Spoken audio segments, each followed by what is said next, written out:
skull is still intact. Although my sister told me that the neck was broken, the neck is not broken whatsoever.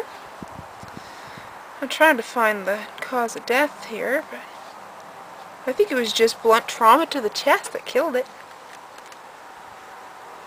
My sister was driving along the highway, and the bird dive-bombed the car, whacked off the hood, and went sliding up over the windshield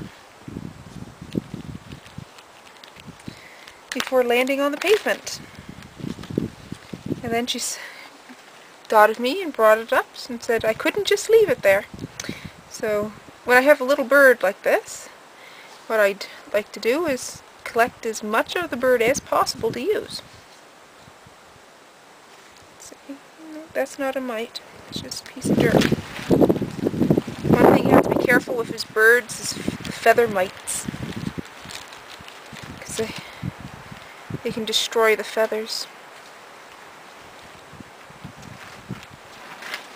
You just pluck the feathers out. And when I do this and put them in the bag, it's good not to get any meat on the feathers.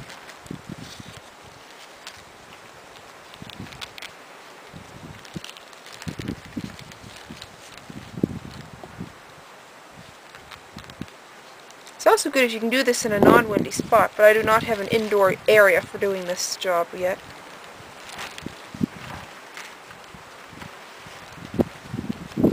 I can't do it in the house because the cats would likely harass me to no end.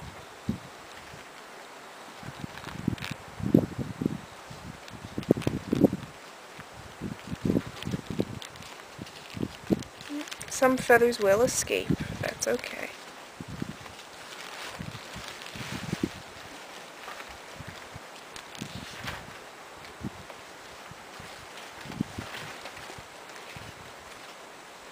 Most of the rigor has come out now.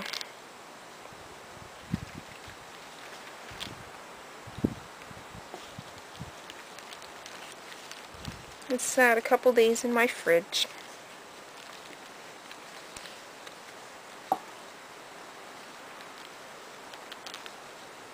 But as said in the video when I first showed off this little bird, about the job interview being the next morning, it went okay.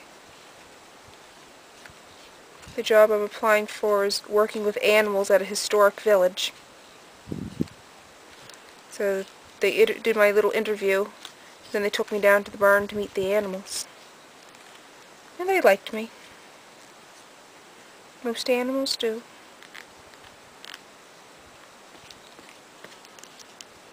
Then a couple of the barn cats followed me back up to the building I was doing the interview in. I got to snuggle some barn kitties.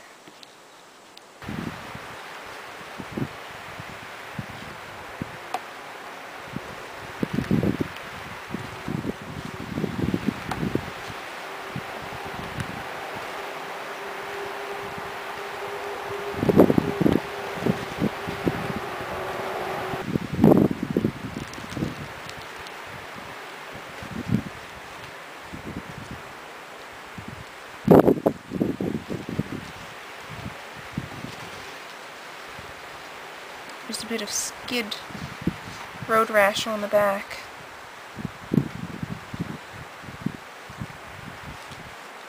That's where it went on the pavement at the high speeds. It was a 90 zone. And I'm sitting in an ant nest.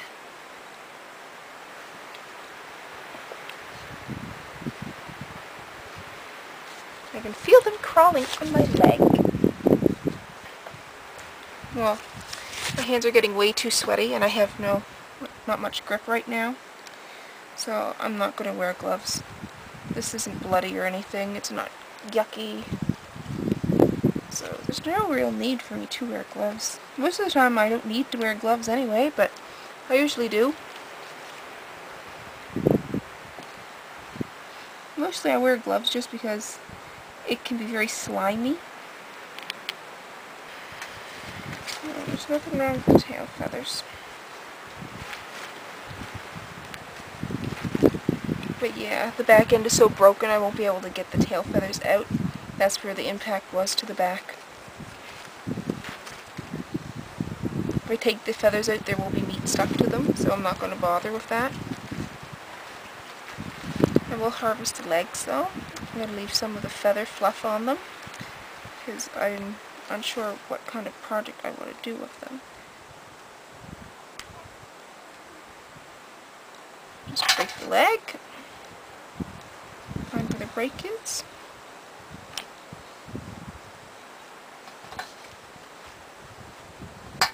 Find approximately the same spot on the other side.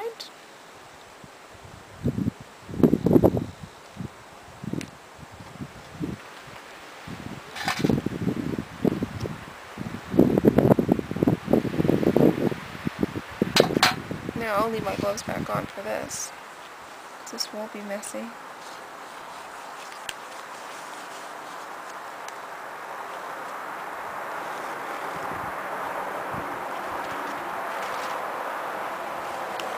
Doesn't matter if the glove is back on inside out or not. There's no blood or nothing on it. Just feathers.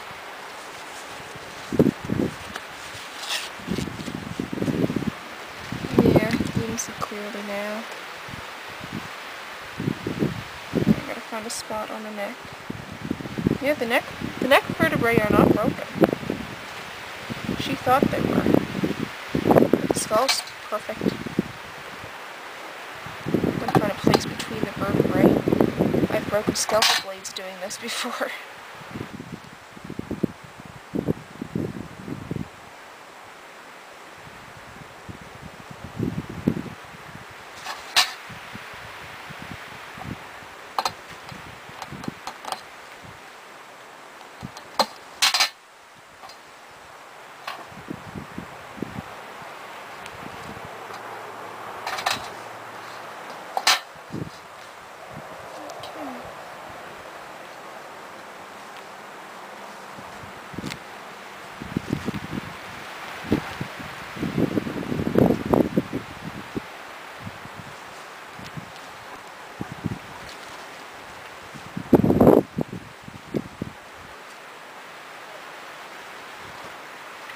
Doing this myself without Great 769's help because he's got somebody over, so. They're in there yakking about stuff. I'm out doing my work.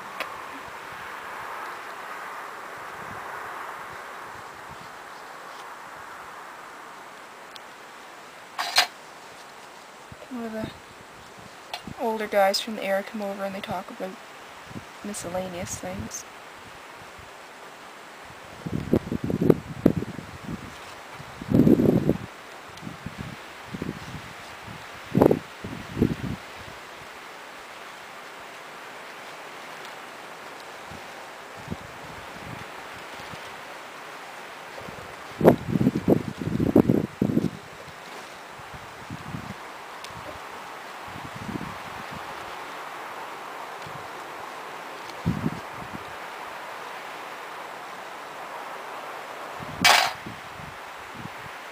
If only I had a better camera, you could see that. It's the windpipe. Okay. Not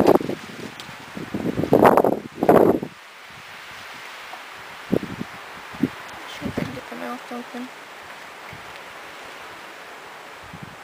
So usually I like to cut out the tongues. There we go. The beak still got rigor in it, so I'm not even going to bother.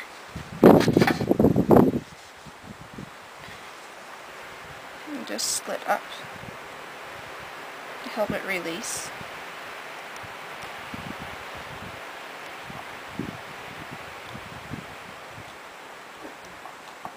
Bother prying. Let's see if that.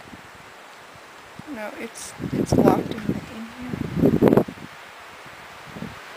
I would have liked to have seen what color their tongues are. I don't think something like this right here. No, that's still too tight. There's still a lot of rigor in the. So large their eyes are. But I think this little bird is ready for the flesh box. I'm going to leave this flesh on. Or maybe I'll take out this part of the throat here.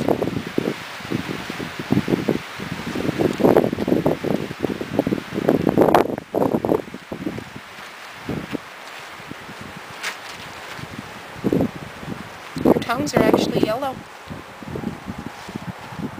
There's the tongue right here.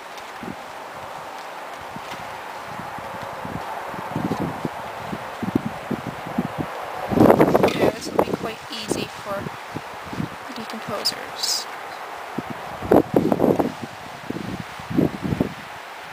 So here's our robin's head, ready to become a skull. I'll take off his gloves so I can get into my pocket.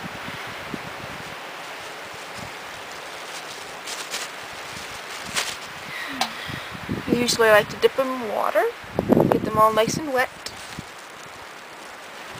It helps the decomposition go. So now let's go take it and put this little birdie in the flesh box. Okay, there's a lot of activity in there. Let's see. There is our pheasant. I would say that is ready for me to put into the water solution. The raven, not so much. But you can see there's a lot of action in there. Oh, there's the bugs. See them crawling around on the inside of the bag? Yeah. Right. I'll put the robin down on the bottom. Now this little one though is coming with me. Yeah, that's... Oh, there's still a little bit of matter in there that is kind of red. So I might leave that for just a little while longer. Just fold that down. So we got 3 bird heads in here. Squirrel head gone. I think I might get another board and put a board like this on the bottom of the flesher. So when I put all of those mice heads that are in my freezer in there, they won't go missing. I like doing mice heads. I only done one before, but they're neat to do. It's miniature art. There's moose jaws. They're whitening up very well, and so is that vertebrae. I'm quite happy with the vertebrae whitening like that. Just flip it over. Pig head's also whitening, but it is going to need quite a little scrub before I can paint. For whatever reason, the pig skulls are really porous. I think it's because pigs are so young when they're slaughtered. They didn't even have their adult teeth in yet. These are all of the feathers that we collected today. These will come in pretty handy in a lot of arts and crafts. These feet are going to be packed in salt and preserved that way. So we'll see how everything turns out. The body is going to now be taken down to the dump site.